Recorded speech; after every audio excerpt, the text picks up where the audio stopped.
अस्सलाम वालेकुम स्टूडेंट्स, हमारा आज का टॉपिक है grounds on which a banker may refuse payment of a cheque. कि ऐसे कौन सी पोजीशंस हैं जिनमें एक बैंकर जो है वो आपको चेक के पैसे जो है वो पे नहीं करेगा। तो इससे रिलेटेड कुछ पॉइंट्स आपकी बुक के अंदर मौजूद हैं, तो हम उनमें से कुछ जो पॉइंट्स हैं डिटेल से वो हम रीड करेंगे। तो सबसे पहला पॉइंट है कि कस्टमर्स बैलेंस। तो जैसा कि आपको पता है बहुत से ऐसी वजूहत है जिनकी वजूहत के बिना पर एक बैंकर जो है वो आपको पैसे पे करने से रिफ्यूज़ कर देगा। जिनमें से इम्पोर्टेंट ग्राउंड्स जो हैं वो ये हैं कस्टमर्स बैलेंस। देखिए, अगर हमारे अकाउंट के अंदर इतने पैसे मौजूद नहीं होंगे जितने का आपने चेक ड्रॉ किया है, तो ऑब्वियसली जो बैंकर है वो आपको पैसे पे नहीं करेगा। When the customer balance is not sufficient to cover the amount of cheque, the banker can refuse payment. तो वो पैसे पे नहीं करेगा। नॉट सफिशिएंट यानी पैसे काफ़ी नहीं है। Difference in word and figure, आपने जो अमाउंट लिखी है वो अल्फाज में और है और डिजिट्स में अलग है, तो भी आपका बैंकर आपको पैसे पे नहीं करेगा। मसलन आपने अल्फाज में वर्ड्स में लिख दिए हैं 5000 और जो फिगर लिखे हैं वो लिखे हैं 6000, तो बैंकर कभी भी आपको उस चेक की पेमेंट नहीं करेगा।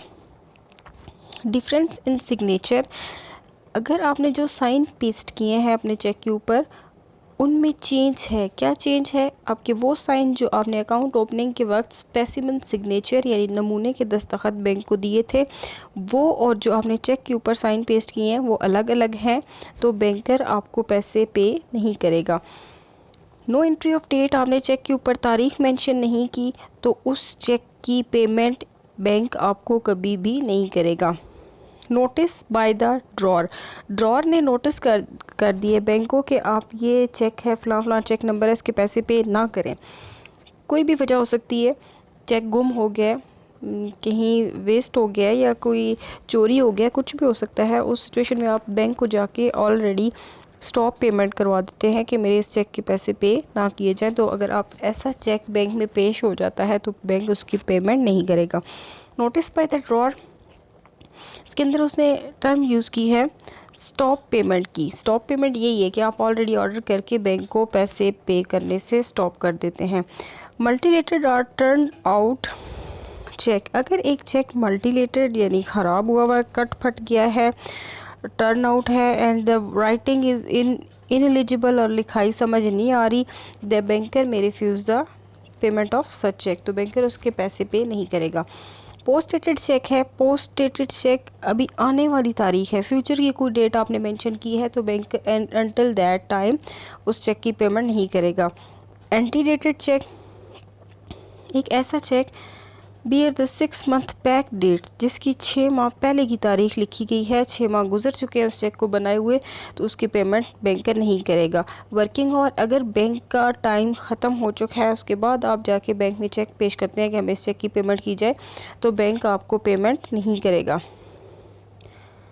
जॉइंट अकाउंट, अगर आपका जॉइंट अकाउंट है तो उस सिचुएशन में जितने अकाउंट होल्डर हैं उन सब के साइन होना उसके ऊपर मस्ट है। अगर उन सब के साइन मौजूद नहीं है तो बैंकर आपको पेमेंट नहीं करेगा। अल्ट्रेशन और ओवर राइटिंग ऑन चेक, तो चेक के अंदर अगर आप कोई तब्दीली करते हैं, ओवर राइटिंग करते हैं, तो उसका असूल ये है कि जो आपने तब्दीली की है, चेंजिंग की है, उसके साथ आपने ड्रॉर ने अपने सिग्नेचर पेस्ट करने होंगे। अगर तब्दीली की है, ओवर राइटिंग की है और उसके ऊपर उसने साइन नहीं किए, तो बैंकर आपको पैसे नहीं देगा। नो इंडोर्समेंट, जब एक चेक के लिए इंडोर्समेंट ज़रूरी थी, was necessary but it is not done, लेकिन ऐसा नहीं हुआ, तो बैंकर पैसे पे नहीं करेगा। क्रॉस चेक, अगर चेक क्रॉस है तो ये हम अपकमिंग टॉपिक के अंदर इसको डिटेल से डिस्कस करेंगे कि क्रॉसिंग चेक क्या है। तो क्रॉस चेक, अगर चेक क्रॉस है तो उसके पैसे आपको बैंक के काउंटर पे नहीं मिलते, बल्कि क्रॉस चेक की पेमेंट आपके अकाउंट में ट्रांसफ़र की जाती है, तो ऐसे चेक की पेमेंट काउंटर पे फिर नहीं होगी।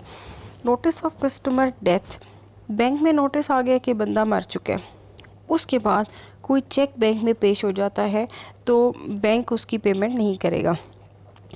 लॉस्ट और स्टोलन चेक, अगर चेक गुम हो चुका है, चोरी हो चुका है और उसके बाद वो बैंक में प्रोवाइड किया जाता है, बैंक में पहुंचाया जाता है नोटिस देने के बाद कि ये चेक गुम हो गया, ये चोरी हो गया, तो वो अगर बाद में लेटर ऑन कोई पर्सन लेके वो चेक बैंक जाता है तो बैंक उसके पैसे अदा नहीं करेगा।